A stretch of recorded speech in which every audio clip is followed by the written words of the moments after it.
Hello.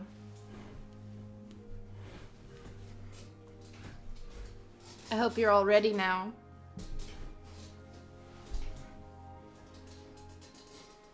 Hello, Flexo.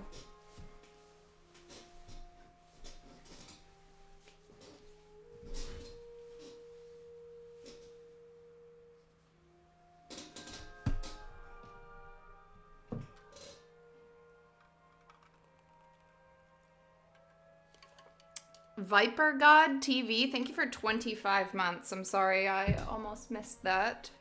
I don't think I said thank you anyways, but thank you.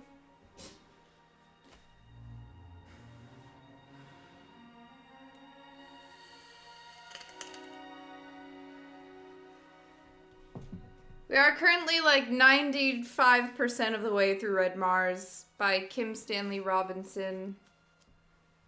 Published in like 1993 about the colonization of Mars. I hope most of you know what's going on at this point. But shit's getting fucking crazy.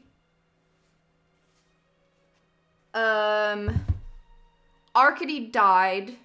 He got incinerated. Maybe faked his own death, but that might just be me coping. We'll find out.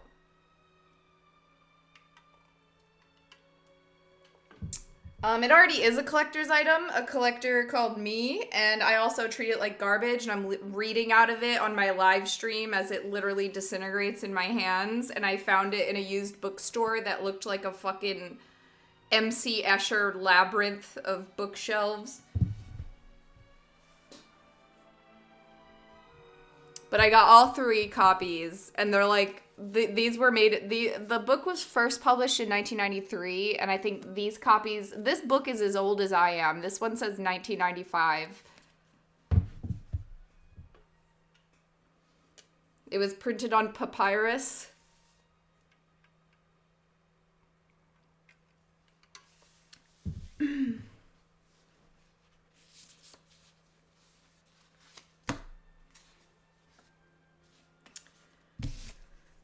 Where was I? Oh yeah, Arcady died, and now we're reading this chapter from the perspective of his, like, common law wife.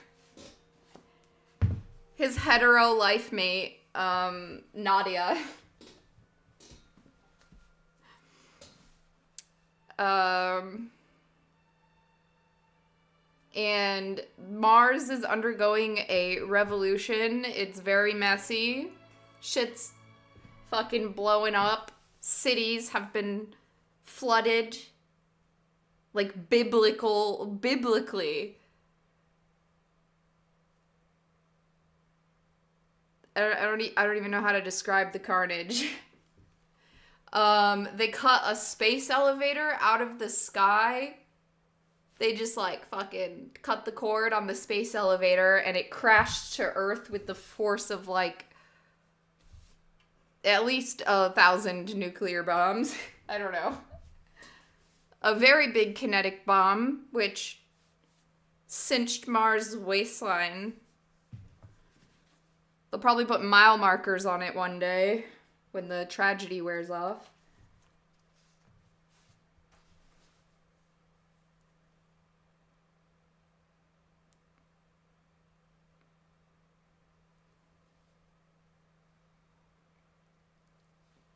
And then Nadia, she and a bunch of other people were refugees, basically.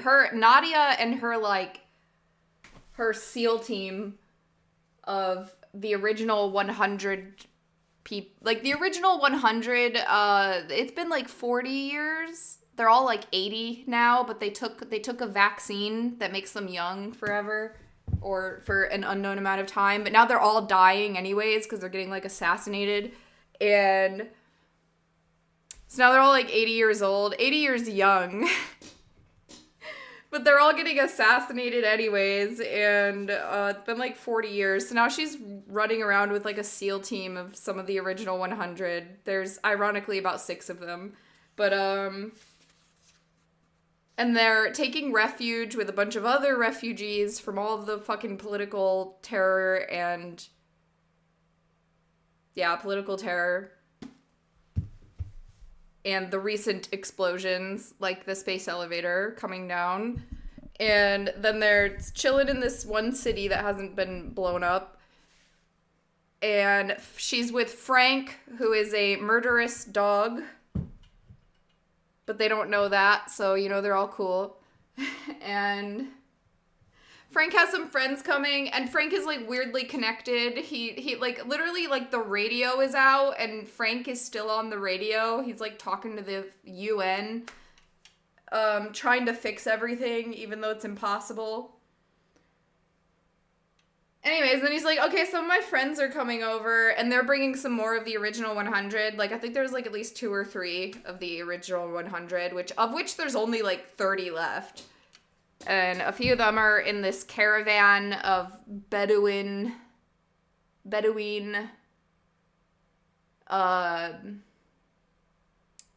Arabic Bedouin caravan, they work on Mars, but they travel, which is why they're Bedouin Fremen, yes.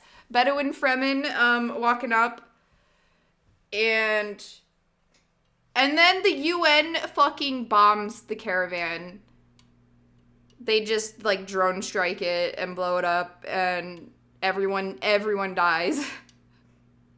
There were no survivors. And Nadia witnesses this, which this strike was called in from Phobos, the planet that her and her boyfriend made together. Or not the planet, the moon base. That her and her husband, common law husband, worked together on. Super romantic location for them, for the hunk of frozen rock that it is. That's shaped like a potato. But now it's basically like a cop city. Trying to put this into 2025 American millennial terms. But, it's basically become like a Unoma police station. Because it's a great spot for surveillance and for not being on the planet and also being at a control position. Anyways, then Nadia watches all her friends get bombed, and then she, like, walks out into the Martian desert in a spacesuit, of course. And she picks up this fucking bracelet or something, like a bracelet that Arkady gave her. And he said, just in case, Nadia, just in case. I think it was after John died, or when was it? I can't remember when she said. I think it was after John died, though. He thought that maybe there were people out there, which, by the way, Frank did it. Frank killed John. Anyways, so then Arkady was freaking out. He's like, just in case, Nadia, like, because he thought that, like, the original 100 were being targeted. He's like, just in case, Nadia. And he gave her this, like, armband or something. Anyways, that bracelet had a code on it. And when she put that code into a transponder, it blew up the moon. So that's where we left off last week. She blew up the moon. Or she didn't blow it up. She activated secret thrusters that were built into the planet long ago by Arkady and his team and Nadia. And they built in thrusters to decelerate the moon. They decelerated the moon, and it is now currently in a scientific term that I can't remember, but where it decelerates enough that it's going to fall into the planet. And I think that's where we left off. I think it was the Roche limit. Yes, the Roche limit has been reached, motherfuckers. And I think literally, so fortunately nobody died yet. But we are watching Phobos burn up through Mars' thin atmosphere right now. And I do not know if Mars' atmosphere is strong enough to fully disintegrate a moon, no matter how small and lumpy it is, like a potato. I think Phobos might fall into Mars. I don't think it's gonna disintegrate. Nadia did not care, though. She was like, one of the other people was like, oh, well, everyone on the moon evacuated because they knew it wasn't worth it to try to fix the deceleration. So they all just, like, bailed. There's like 2 cities on this moon, or like two towns. I don't know. It depends on your definition of the words. But I imagine they were like, like there's like 2 cities on the moon base. And they all evacuated because they were like, we can't fix this. But then Nadia didn't know that. She just heard him say that they evacuated, and she's like, oh, well, that's good. Oh, good. And now the moon is coming down above their heads.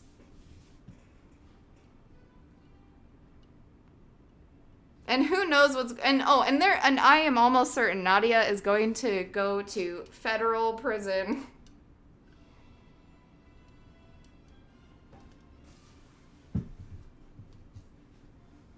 She's going to be in Unoma prison for life. And she'll probably also be blamed for, like, everything that's happened. That's just... I don't even know why I'm saying that. I shouldn't have said that. That's just my theory.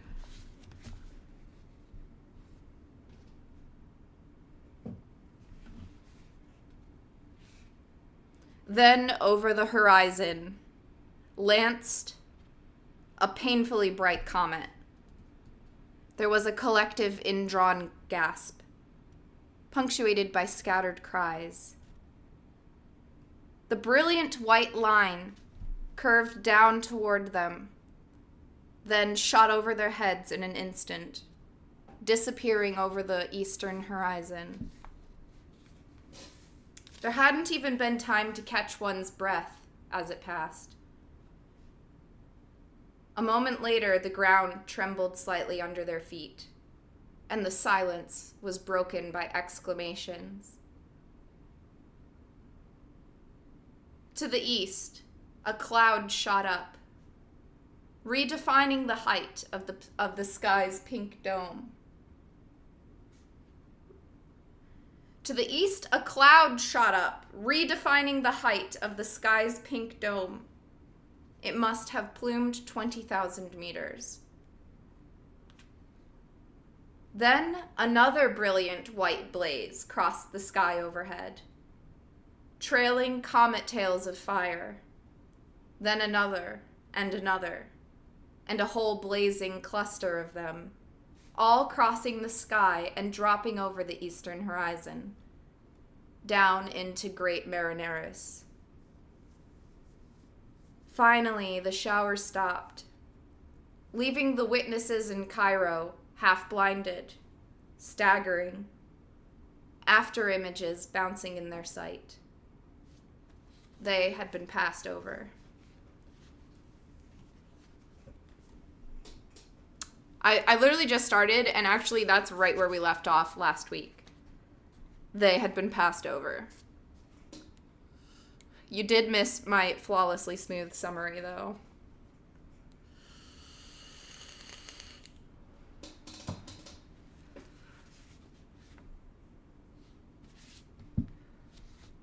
Now comes the UN, Frank said.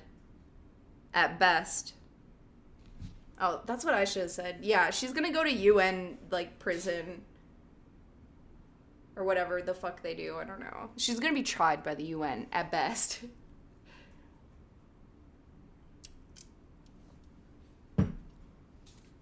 Do you think we ought to, Maya said.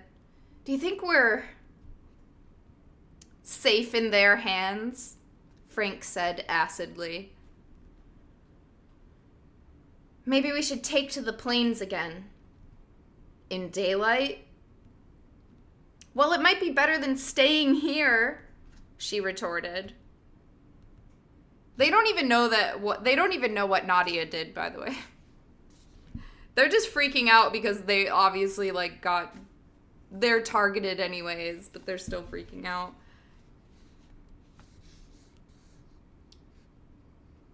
Maybe we ought to take to the plains again.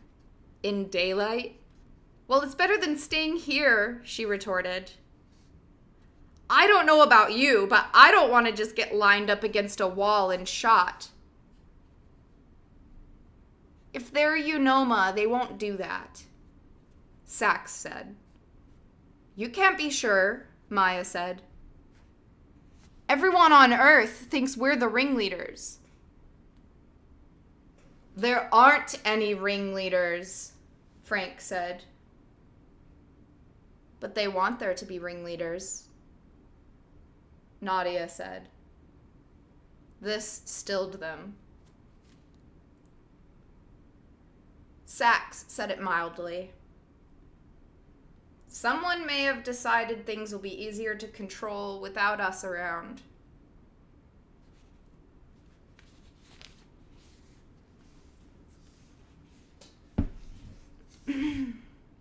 More news of impacts in the other hemisphere came in, and Sax settled down before the screens to follow it. Helplessly, Anne stood over his right shoulder to observe it as well. These kinds of strikes had happened all the time back in the Noachian.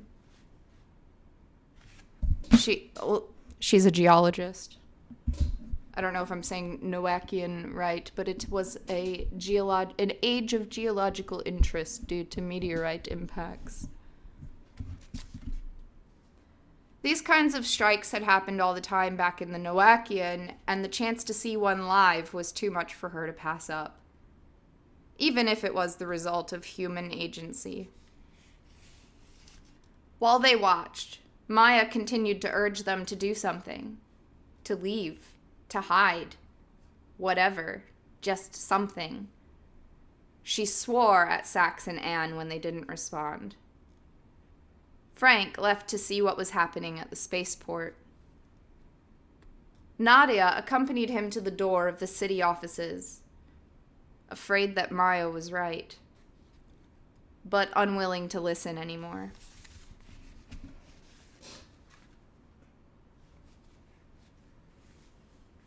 She said goodbye to Frank and stood before the city building, looking at the sky. It was afternoon, and the prevailing westerlies were beginning to sweep down the slope of Tharsis, bringing with them dust from the impacts. It looked like smoke in the sky, as if there were a forest fire on the other side of Tharsis. The light inside Cairo dimmed as the dust clouds obscured the sun, and the tense polarization created short rainbows and sundogs, as if the very fabric of the world were unraveling into kaleidoscopic parts. Huddled masses under a burning sky. Nadia shivered. A thicker cloud covered the sun, like an eclipse. She went indoors, out of its shadow, back into the offices. Sax was saying, "Very likely to begin another global." "I hope it does," Maya said. She was pacing back and forth like a great cat in a cage. "It'll help us escape." "Escape where?" Sax asked. Maya sucked air in through her teeth. "The planes are stocked. We could go back to Hellespontus Montes, to the habitats there. They'd see us." Frank came onto Sax's screen. He was staring into his wristpad, and the image quivered. "I'm at the west gate with the mayor. There's a bunch of rovers outside. We've locked all the gates because they won't identify themselves. Apparently they've surrounded the city and are trying to broach the physical plant from the outside. So everyone should get their walkers on and be ready to go." "I told you we should have left," Maya cried. "We couldn't have," Sax said. "Anyway, our chances may be just as good in some sort of melee. If everyone makes a break for it at once, they might be overwhelmed by numbers. Now look, if anything happens, let's meet at the east gate, okay?" You go ahead and go. Frank, he said to the screen, you should get over there too when you can. I'm going to try some things with the physical plant robots that should keep those people out until dark at least. It was now 3 p.m. Although it seemed like twilight, as the sky was thick with high, rapidly moving dust clouds. The forces outside identified themselves as Unoma police and demanded to be let in. Frank and Cairo's mayor asked them for authorization from UN Geneva and declared a ban on all arms in the city. The forces outside made no reply.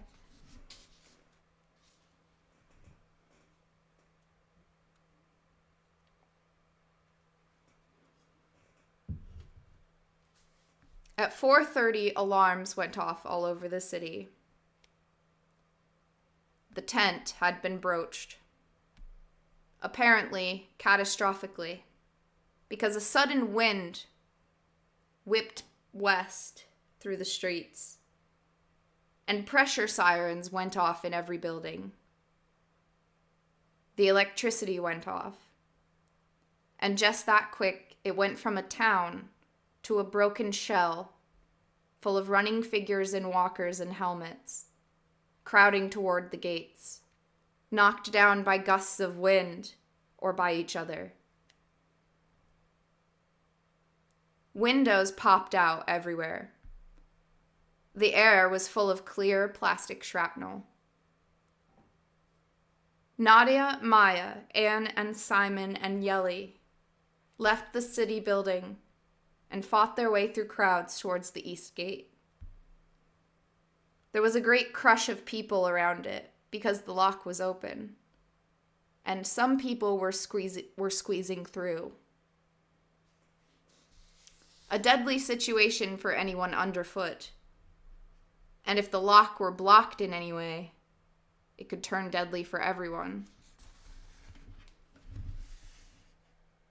And yet it all happened in silence, except for helmet intercoms and some background impacts.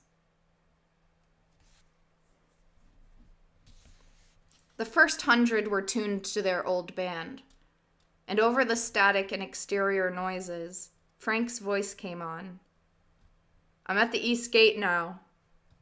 Get out of the crush so I can find you. His voice was low, businesslike. Hurry up, there's something happening outside the lock.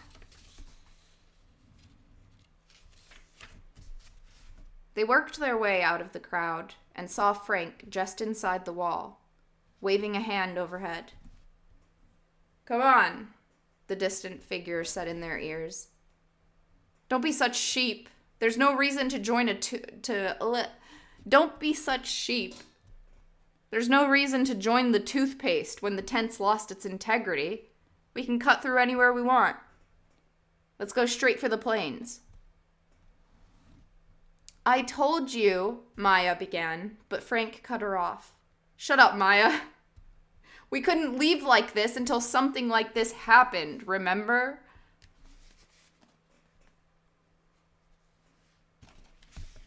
It was near sunset now. The sun pouring through a gap between Pavonis and the dust cloud, illuminating the clouds from below in a garish display of violent Martian tones, casting a hellish light over the milling scene. And now, wow, that was very vivid. I can imagine that.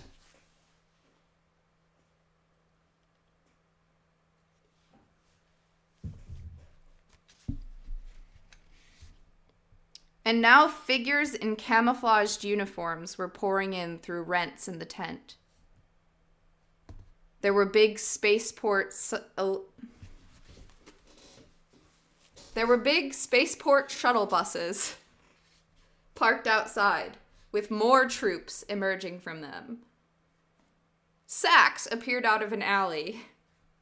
I don't think we'll be able to get to the plains, he said. A figure in walker and helmet appeared out out of the murk.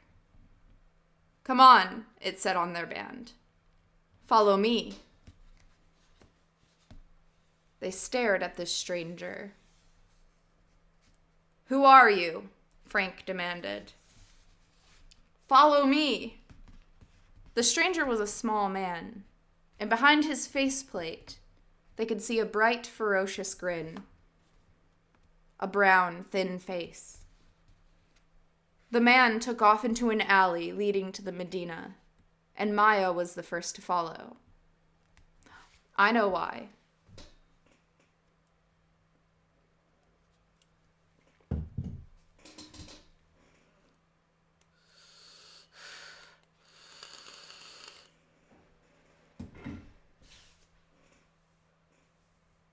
What would Mars camo look like? That is a great idea. I love that question. I literally, maybe, no, maybe. Yeah, like, it would definitely be like desert camo, but then I was like with a reddish tint. That's crazy, bro.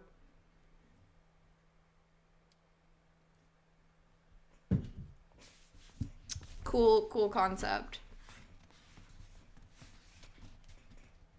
Yeah, red rit dye to desert camo. Cool. I literally was imagining, like, I love that question because until you said something about it, I was literally imagining like dark green. I was imagining like green camo, and that actually ruined my immersion. Fixed. You fixed it though.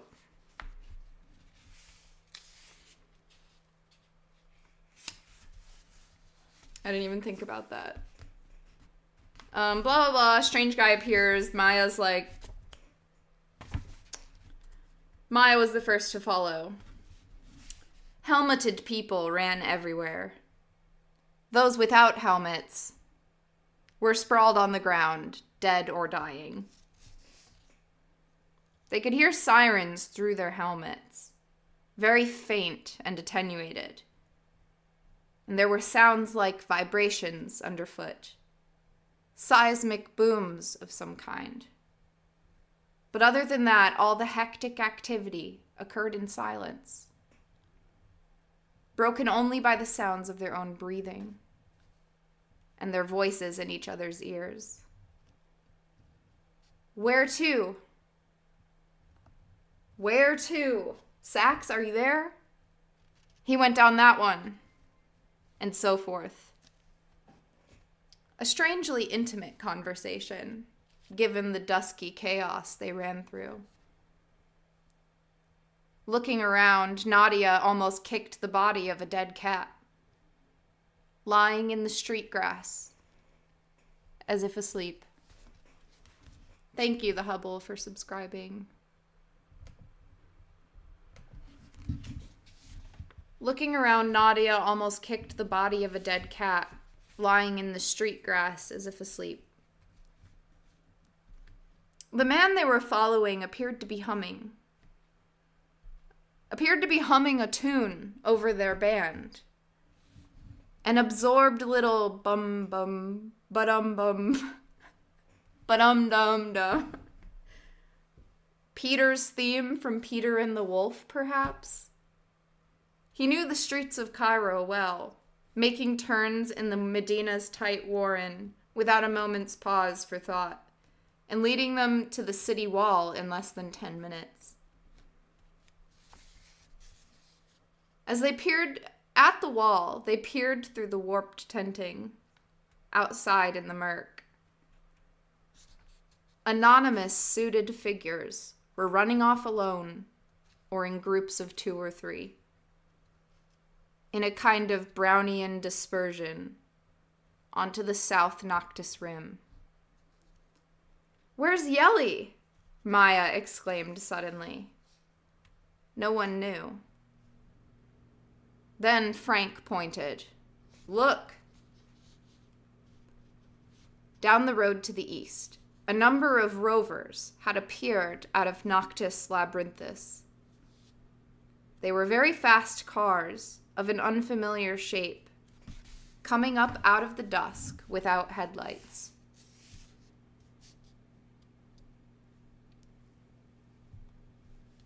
"Who now?" Sax said. He turned to look at their guide for an answer, but the man was gone. Disappeared back into the alleyways. "Is this still the first hundred's frequency?" a new voice said. "Yes," Frank replied. "Who is this?" Maya cried, "Isn't that Michelle?" "Good ear, Maya." "Yes, it's Michelle. Look, we're here to take you away if you want to go." "It appears they are systematically eliminating any of the first 100 they can get their hands on.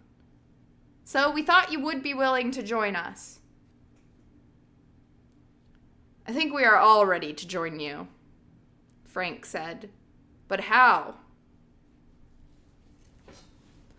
"Well, that's the tricky part. Did a guide show up and lead you to the wall?" "Yes." "Good. That was Coyote. He's good at things like that.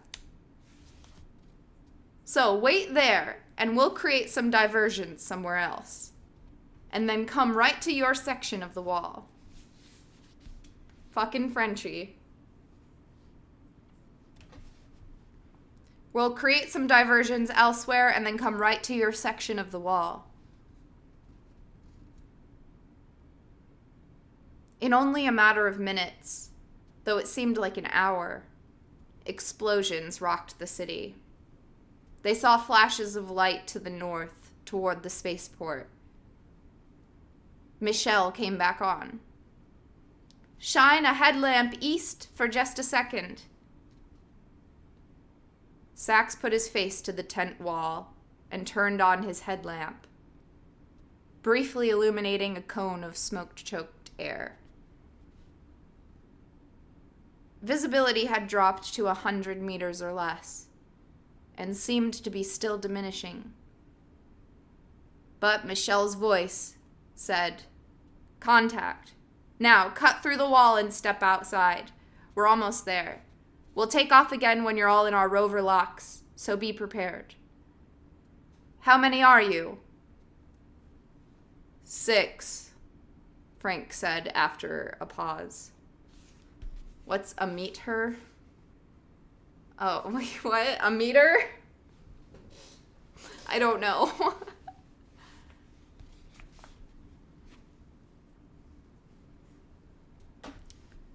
"Cut through the wall and step outside. We're almost there. We'll take off again when you're all in our rover locks, so be prepared. How many are you?" "6, Frank said after a pause. "Wonderful. We have 2 cars, so it won't be too bad. 3 of you in each, okay? Get ready. Let's do this fast."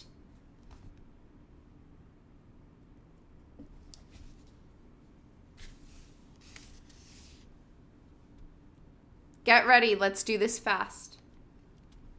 Sax and Anne cut the tent fabric with little knives from their wrist pad toolkits. They looked like kittens crawling through the drapes, but quickly made holes big enough to crawl through. And they all, oh wow, the imagery. Okay, I'm kidding, but it was good. They looked like kittens clawing at the drapes, but quickly made holes big enough to crawl through. And they all clambered over the waist-high coping and out onto the smooth regolith of the wall skirt. Behind them, explosions were blowing the physical plant into the sky, illuminating the wrecked city in flashes that cut through the haze like photographic strobes, freezing individual moments before they disappeared into the murk. We're on page 620. Freezing individual moments before they disappeared into the murk. Suddenly, the strange rovers that they had seen appeared out of the dust and skidded to a halt before them. They yanked open the outer locked doors and piled in. Sax and Anne and Simon in one, Nadia with Maya and Frank in the other.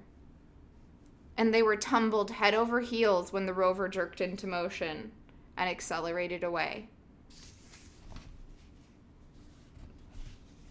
Ow, Maya cried.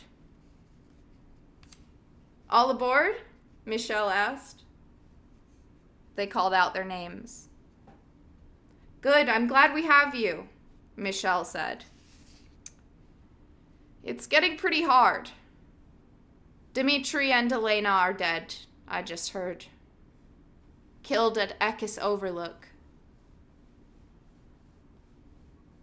In the silence that ensued, they could hear the tires grinding over the gravel of the road.